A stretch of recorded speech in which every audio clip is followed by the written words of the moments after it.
அனைவருக்கும் வணக்கம். என்னுடைய பெயர் இலக்கியா. எனக்கு தற்போது 24 வயது ஆகிறது. எங்கள் வீட்டில் நானும் எனது அப்பாவும் தான். என்னுடைய சிறு வயதிலேயே என்னுடைய அம்மா இறந்து விட்டார். எங்கள் குடும்பம் மிகவும் பணக்கார குடும்பம். எனது அப்பா ஒரு பெரிய ஃபேக்டரி வைத்து நடத்தி வருகிறார். எனது வீட்டில் நானும் எனது அப்பாவும் மட்டும் என்பதால் எங்கள் வீட்டிற்கு வேலை செய்வதற்கு என அப்பா ஒரு நபரை வீட்டு வேலைக்காக நியமித்தார். அவருடைய பெயர் சுப்பிரமணி. இப்படி இருக்க என்னையும் எனது அப்பா நன்றாக படிக்கவும் வைத்தார். பிறகு நான் படிப்பை முடித்த பின் அவருடைய ஃபேக்டரியில் எல்லா பொறுப்புகளையும் என்னிடம் கொடுத்து விட்டார். நானும் சில நாட்கள் சென்று வேலை பார்க்கவே நான் அங்கு உள்ள எல்லா வேலைகளையும் தெரிந்தும் கொண்டேன். இப்படியே நாட்கள் போய் கொண்டிருக்க எனக்கு வயதான காரணத்தினால் என் அப்பா என்னை திருமணம் செய்து கொடுக்க முடிவு செய்தார். ஆனால் வரும் மாப்பிள்ளைக்கு ஒரு நிபந்தனையும் வைத்திருந்தார். அந்த நிபந்தனை என்னவென்றால், என் மகளை திருமணம் செய்து கொள்ள விருப்பமுள்ள மாப்பிள்ளை வீட்டோட மாப்பிள்ளையாக இருக்க வேண்டும் என்பதுதான். வருகிற மாப்பிள்ளை எங்களுடைய ஃபேக்டரியையும் பார்க்கும் அளவிற்கு படித்திருக்க வேண்டுமென பல புரோக்கரிடமும் கூறினார். புரோக்கர்களும் நிறைய மாப்பிள்ளை பார்க்கவே இறுதியில் ஆகாஷ் என்ற ஒரு மாப்பிள்ளையும் கிடைத்தார். அவர் பார்ப்பதற்கு மிகவும் அழகாக ஒரு நடிகர் போல இருந்தார். இப்படி இருக்க எனக்கும் அவருக்கும் திருமணம் நிச்சயிக்கப்பட்டு சில மாதங்களில் திருமணமும் நடந்தது. ஆரம்பத்தில் என்னை மிகவும் சந்தோஷமாக பார்த்தும் கொண்டார். எங்களுடைய ஃபேக்டரியும் நான் இல்லாமலேயே கொஞ்சம் கொஞ்சமாக அவர் திறமை மூலம் மேலே கொண்டு வந்தார். ஆகாஷ் என்னையும் சந்தோஷமாக பார்த்தும் கொண்டார். இப்படியே எங்கள் வாழ்க்கை சந்தோஷமாக போக ஆகாஷுக்கு பர்சனல் மேனேஜராக பிரீத்தி என்ற ஒரு பெண்ணை வேலைக்கு சேர்த்தோம். அவள் மிகவும் கஷ்டப்படும் குடும்பத்தை சேர்ந்தவள் என்பதால் முதலில் நன்றாக வேலை செய்தாள். ஆனால் அவளுக்கு ஆடம்பரமாக இருக்க வேண்டும் என மனதிற்குள் ஆசை இருந்து கொண்டே இருந்தது. ஆடம்பரமாக இருக்க வேண்டும் என்றால் நிறைய பணம் தேவை. அதனால் அவள் எப்படியாவது என் கணவனை அவள் பக்கம் விழ வைக்க முடிவும் செய்தாள். அதனால் அவள் எங்களுடைய ஃபேக்டரிக்கு வரும்போதெல்லாம் மாடர்னான உடை மற்றும் தன்னை அதிகமாக அலங்காரப்படுத்தி கொண்டு வருவது என இருந்தாள். அது மட்டும் இல்லாமல் என் கணவன் சற்று மாற்றத்துடன் பார்ப்பது, அவளிடம் நெருங்கி பேசி பழகுவது என இருக்கவும் ஆரம்பித்தார். இப்படியே அவள் செய்து கொண்டிருக்க காலப்போக்கில் என் கணவன் ஆகாஷும் அவள் அழகில் மயங்கி போனார். அவர் அவளுடன் நெருங்கி பழகவும் ஆரம்பித்தார். கம்பெனி விஷயமாக வெளியே செல்கிறேன் என இருவரும் வெளியூருக்கு சென்று 2-3 நாட்கள் தங்கி அவர்கள் ஆசையை பரிமாறிக்கொண்டு பிறகு ஊருக்கு வருவார்கள். இது எனக்கு தெரியாது. இப்படி இருக்க ஒரு நாள் நானும் அவரும் கட்டிலில் படுத்து ஒன்றாக பேசி கொண்டிருந்தோம். அப்போது அவருக்கு அடிக்கடி கால் வந்தது. நானும் அதை ஃபேக்டரியில் உள்ள வேலைக்காக யாராவது கால் செய்வார்கள் என நினைத்தேன். ஆனால் கால் செய்தது பிரீத்தி என எனக்கு தெரியாது. அந்த கால் வந்ததுமே அவர் முகத்தில் பதற்றம் ஏற்பட்டது. ஆனாலும் எனக்கு அவர் மேல் உள்ள காதலால் நான் அவர் என்னிடம் எந்த பொய்யும் சொல்ல மாட்டார் என கண்டுகொள்ளவும் இல்லை. பிறகு அவர் தன்னுடைய செல்போனை எடுத்துச் சென்று தனியாக பேச, அதில் நீ ஏன் இப்படி அடிக்கடி கால் பண்ணிக்கிட்டு இருக்க? என் மனைவி பக்கத்தில் இருக்கும்போது நீ எனக்கு கால் பண்ணாத என ஃபோனை பேசிவிட்டு வைத்து விட்டார்.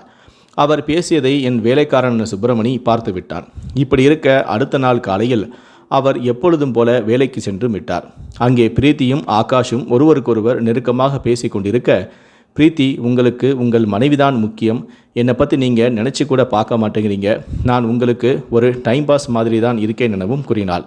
உடனே என் கணவனான ஆகாஷ், அப்படியெல்லாம் ஒன்றுமில்லை, நீ எனக்கு ரொம்ப முக்கியம். என் மனைவியை விட உன்மேலே தான் நான் நிறைய காதல் இருக்கு என்றும் இருவரும் பேசி கொண்டிருக்க, பிறகு பிரீத்தி, தான் உங்ககிட்ட ஒரு விஷயம் சொல்லணும். எனக்கு பிறந்தநாள் வரப்போகுது. அதனால் நான் சில பொருட்களை வாங்க வேண்டியதுள்ளது. அதனால் எனக்கு கொஞ்சம் பணம் வேண்டும் என்று கூற, உடனே ஆகாஷும், இதனை என்கிட்ட கேட்கணுமா? உனக்கு எவ்வளவு தேவையோ அந்த பணத்தை எல்லாம் நீ கம்பெனி பணத்திலிருந்து எடுத்துக்கலாமே என்றும் கூறினான் என்று ஆகாஷ் கூற, உடனே அதெல்லாம் சரிதான், ஆனால் என்னோட பிறந்தநாள் பரிசாக நீங்கள் என்ன கொடுக்க போறீங்க என்று பிரீத்தி கேட்க, உடனே ஆகாஷ், நான் உன்னோட பிறந்தநாளை ஒரு பெரிய ஹோட்டலில் வச்சுக்கலாம் என்று கூற, பிரீத்தியும் அதற்கு சம்மதித்து பிறகு கம்பெனியிலேயே அவர்கள் இருவருமே இப்படி பேசி கொண்டிருந்தனர். பிறகு வீட்டிற்கு வந்து இரவு சாப்பிட்டு கொண்டிருந்த ஆகாஷிடம் அவன் மனைவியான இலக்கியாவோ, இந்த 2 நாட்கள் கழித்து என்னுடைய அப்பாவை நான் பார்ப்பதற்காக வெளியூர் செல்லலாம் என முடிவு எடுத்து வைத்திருக்கின்றேன். நீங்களும் என்னுடன் வந்தால் நாம் இருவரும் சென்று என் அப்பாவை பார்த்து வரலாம் என்று இலக்கியா கூற, உடனே ஆகாஷோ, சரி, நான் கம்பெனியில் ஏதாவது மீட்டிங் இருக்கிறதா என கேட்டுவிட்டு சொல்கிறேன். செல்போனை எடுத்து பார்க்க இலக்கியா ஊருக்கு செல்வதாக சொன்ன அந்த நாள்தான் பிரீத்திக்கு பிறந்தநாள் வேற. இதை யோசித்த ஆகாஷ் தன் மனைவியிடம், என்னை மன்னிச்சிடு, என்னால் வர முடியாது. நான் மீட்டிங் விஷயமாக வெளியூர் போக வேண்டியது இருக்குது. திரும்ப வர 2-3 நாட்கள் ஆகும். நீ வேணும்னா நம்ம வீட்டு வேலைக்காரன் சுப்பிரமணியை அழைச்சிட்டு போவேன் என்று ஆகாஷ் கூறினான். உடனே இலக்கியா, சரிங்க, நீங்கள் உங்கள் வேலையை பாருங்கள், வேலை தான் ரொம்ப முக்கியம் என்றும் கூறினாள். இப்படி இருக்க ஆகாஷுக்கு பிரீத்தி வாட்ஸ்அப்பில் அடிக்கடி சில மெசேஜ்களையும் அனுப்பி கொண்டே இருந்தாள். அதை அந்த வீட்டு வேலைக்காரனும் சுப்பிரமணியும் பார்த்து விட்டான்.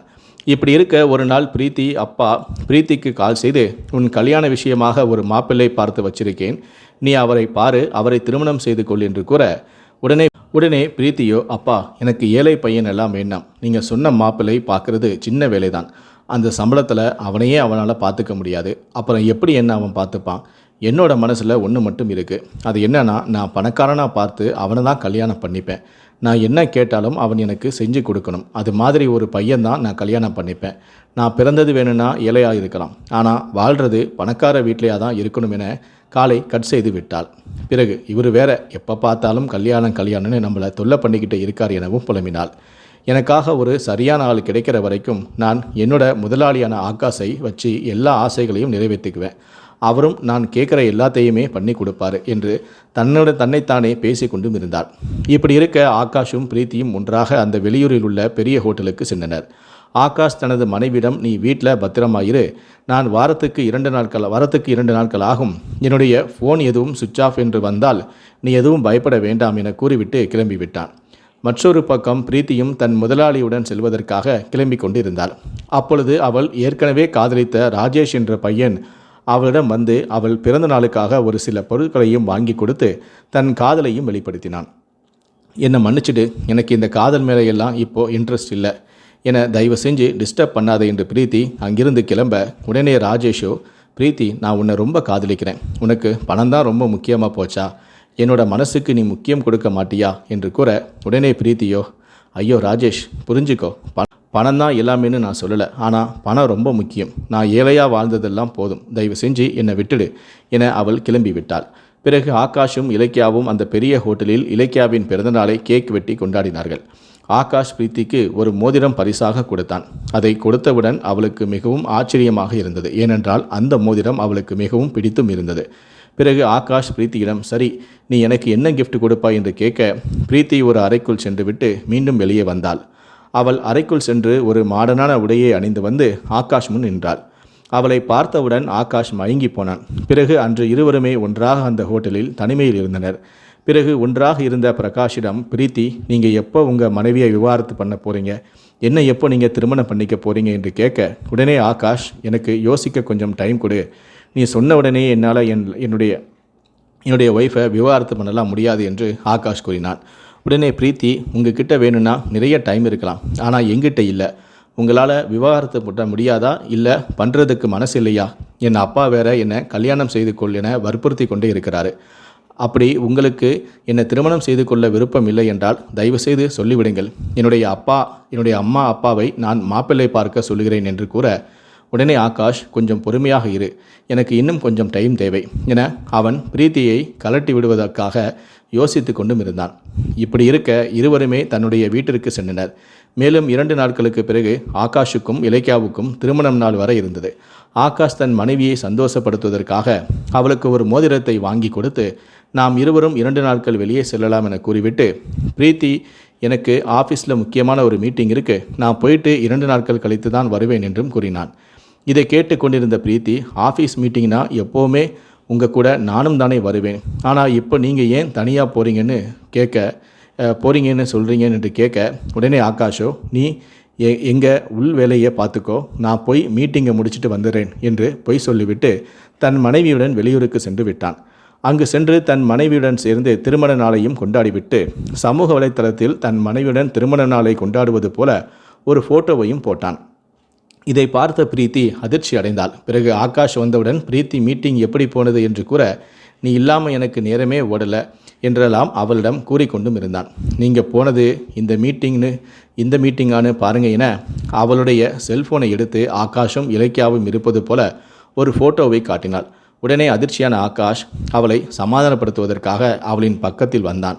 ஆனால் பிரீத்தியோ, என்னை பார்த்தா உங்களுக்கு முட்டாள் மாதிரி தெரியுதா, நான் இன்னும் நீங்கள் யூஸ் பண்ணிவிட்டு தூக்கி எறிகிற பொருள் கிடையாது, அவளை விவாகரத்து பண்ணிவிட்டு என்னை திருமணம் பண்ணிக்கிறேன்னு வாக்கு கொடுத்தீங்க, நானும் அதை நம்பி உங்கள் கூட தனிமையிலும் இருந்தேன், இப்போ என்கிட்ட பொய் சொல்லிவிட்டு அவள் கூட சேர்ந்து கல்யாண நாளை கொண்டாடிட்டு வந்திருக்கீங்க, எனக்கு நீங்கள் நம்பிக்கை துரோகம் பண்ணிட்டீங்க என கூற, உடனே ஆகாஷ், என்னை வேறு என்ன பண்ண சொல்கிற, அவள் என்னோட மனைவி, இந்த ஃபேக்ட்ரியே அவளோட பேரில் தான் இருக்குது. ஒரே பொண்ணு என்பதால தான் நான் அவளை கல்யாணமே பண்ணிக்கிட்டேன். அவங்க அப்பா சொத்து அனைத்தையுமே அவள் பேரில் தான் எழுதி வச்சுருக்காரு.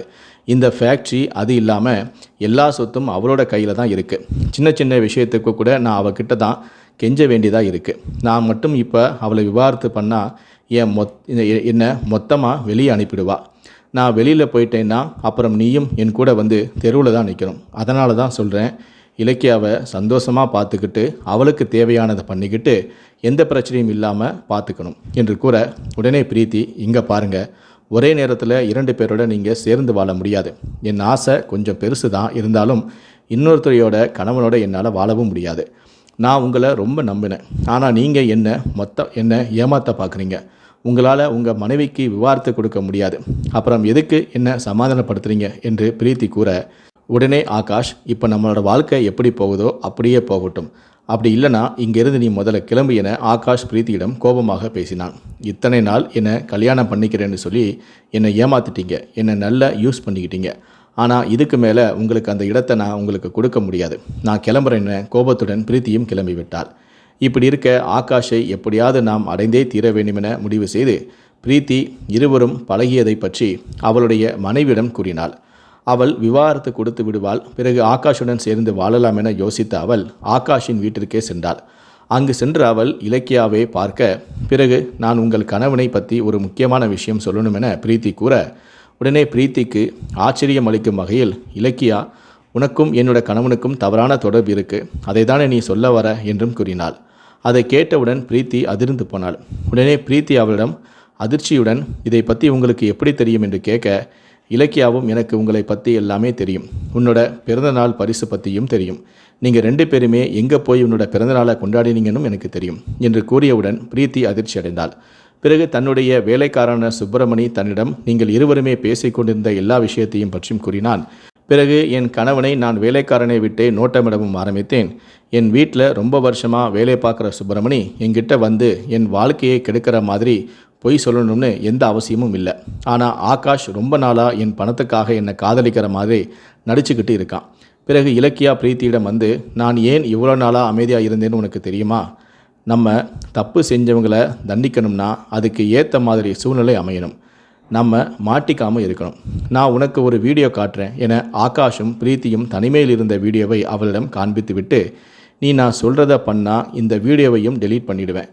அது மட்டும் இல்லாமல் நீ பணத்துக்காக தான் என் கணவனோட தவறான உறவில் இருந்த, அதே பணத்துக்காக தானே அவரை நீ கல்யாணம் பண்ணணும்னு நினச்ச. எனக்கு ஒரு உதவி செய், நீ அவரை கொலை பண்ணிவிடு. பதிலுக்கு உனக்கு நான் 25 லட்ச ரூபா பணம் தருகிறேன். அவ்வளோ பணத்தை வச்சு நீ வாழ்க்கையில் சந்தோஷமாக இருக்கலாம் என்று கூறியவுடன் பிரீத்திக்கு இன்ப அதிர்ச்சியும் கொடுத்தாள். பணத்துக்காக தான் உங்கள் புருஷனை எப்படி கொள்ள முடியும் என அவளும் மழுப்பியது போல பேச, உடனே நீ இந்த வேலையை செய்யலைன்னா கண்டிப்பாக உன்னோட வீடியோவை நான் ஆன்லைனில் ஏற்றிடுவேன் என்று கூற, உடனே பிரீத்தி, தயவுசெய்து அப்படி பண்ணிடாதீங்க, நீங்கள் சொல்கிறத நான் செய்கிறேன். தன் காதலனான ராஜேஷை அழைத்து, நான் உன்னுடைய காதலை புரிந்து கொண்டேன், ஆனால் நமக்கு இடையில் இருப்பது என்னுடைய முதலாளியான ஆகாஷ் தான். அவன் என்னை உன்னுடன் சேர விடாமல் அவன் தேவைக்காக மட்டுமே என்னை பயன்படுத்தி கொண்டு இருக்கிறான் என அவனிடம் கூறி அவனை நம்ப வைத்து நாம் அவனை கொலை செய்ய வேண்டும் என கூறியவுடன் ராஜேஷும் அதற்கு சம்மதித்தான். பிறகு ஆகாஷை நான் தனிமையில் இருக்கலாம் என வீட்டிற்கு அழைத்தேன். அவரும் அதை நம்பி என்னுடன் தனிமையில் இருப்பதற்காக வீட்டிற்கு வந்தார். அப்பொழுது நானும் அவரும் ஒன்றாக பேசி கொண்டிருக்க பின்னால் இருந்து வந்த ராஜேஷ் அவரை கத்தியால் குத்தி கொலையும் செய்தான்.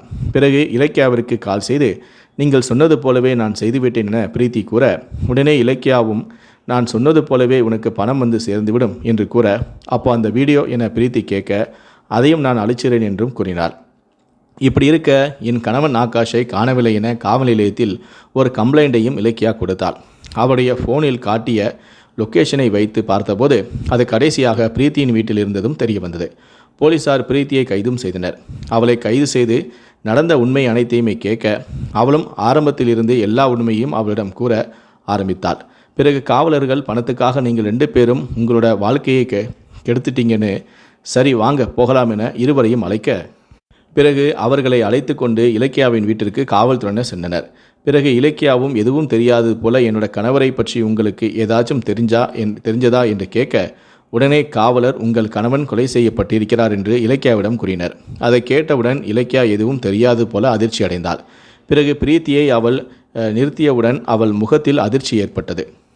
பிறகு காவலரும் அவர்களுக்கு தெரிந்த அனைத்து உண்மைகளையும் இலக்கியாவிடம் கூறி அவளுக்கும் அதிர்ச்சி அளிக்கும் வகையில் அவளையும் அவளுடன் சேர்த்து கைது செய்து காவல் நிலையத்துக்கு அழைத்து சென்றனர். இந்த வீடியோவை பற்றிய உங்களுடைய கருத்துக்கள் என்ன அப்படிங்கிறத கீழே இருக்கக்கூடிய கமெண்ட் செக்ஷனில் மறக்காமல் சொல்லுங்கள். முடிந்த அளவுக்கு இந்த வீடியோவை மற்றவங்களுக்கும் ஷேர் பண்ணுங்கள். மேலும் இது போன்ற பல வீடியோக்களை பார்க்கணும் அப்படின்னு வச்சிங்கன்னா மறக்காமல் சேனலை சப்ஸ்கிரைப் பண்ணுங்கள். நன்றி, வணக்கம்.